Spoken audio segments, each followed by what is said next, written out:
Let's make news at 7।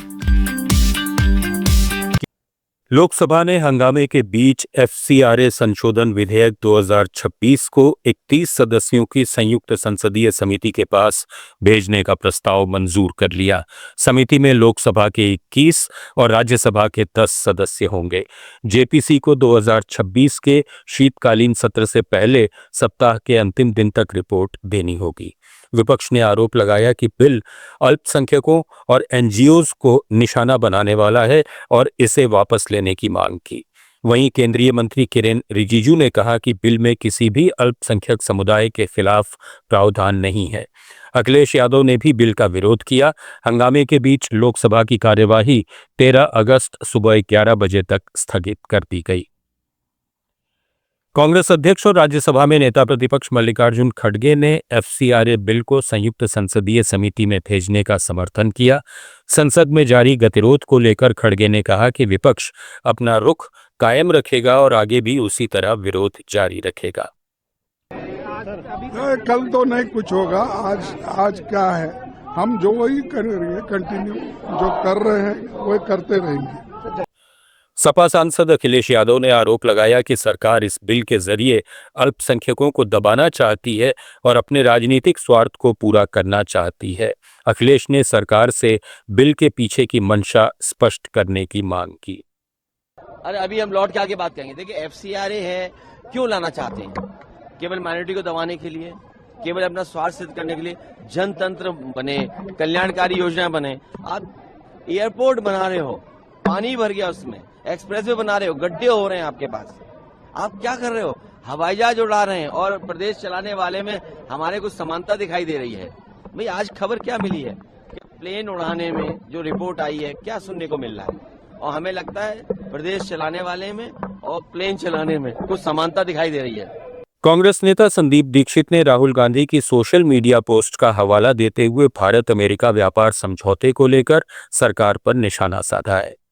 उन्होंने आरोप लगाया कि समझौते में देश और किसानों के हितों की अनदेखी हो रही है और रियायतों का फायदा कुछ बड़े उद्योगपतियों को दिया जा रहा है।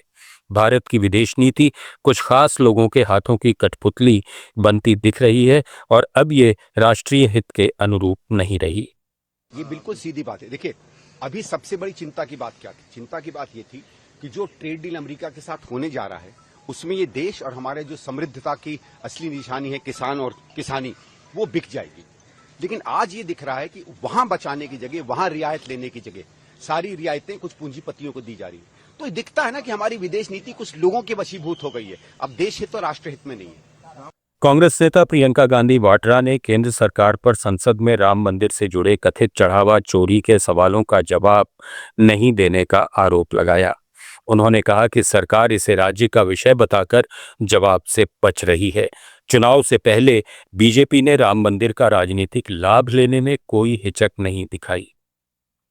एंटायर कंट्री, पूरे देश से चंदा आई थी राम मंदिर के लिए।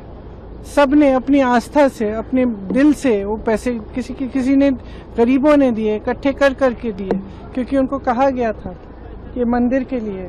पूरे देश भर से। और भगवान राम में आस्था सिर्फ देश में नहीं है, बाहर भी है। मलेशिया में, इंडोनेशिया में, थाईलैंड में। आप कह रहे हैं कि स्टेट सब्जेक्ट है, अब स्टेट सब्जेक्ट बन गया।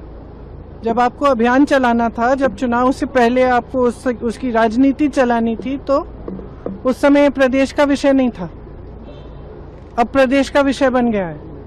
मोदी जी ने खुद उद्घाटन किया, प्रधानमंत्री हैं, प्रदेश के प्रधानमंत्री तो नहीं है ना, देश के हैं, और देश भर से लोग आए वहां। आप नाम लीजिए, वो वहां पहुंचे हुए थे, और अब कहते हैं कि ये प्रदेश का विषय है, हम जवाब नहीं देंगे। चंदा सारी गायब हो गई है। आईसीसी की ताज़ा टेस्ट रैंकिंग में जसप्रीत बुमराह 870 रेटिंग पॉइंट्स के साथ दुनिया के नंबर 1 टेस्ट गेंदबाज बने हुए हैं। वहीं रविंद्र जडेजा टेस्ट ऑलराउंडर्स में टॉप पर कायम है। टेस्ट बल्लेबाजों में ऑस्ट्रेलिया के ट्रेविस हेड नंबर 1 हैं। पाकिस्तान के बाबर आजम ने वेस्टइंडीज के खिलाफ शानदार प्रदर्शन के बाद 5 पायदान की छलांग लगाकर करीब 2 साल बाद टेस्ट बल्लेबाजों की टॉप 10 में वापसी की है। वे अब 10वें नंबर पर हैं। बने रहिए लेट्स माइक के साथ।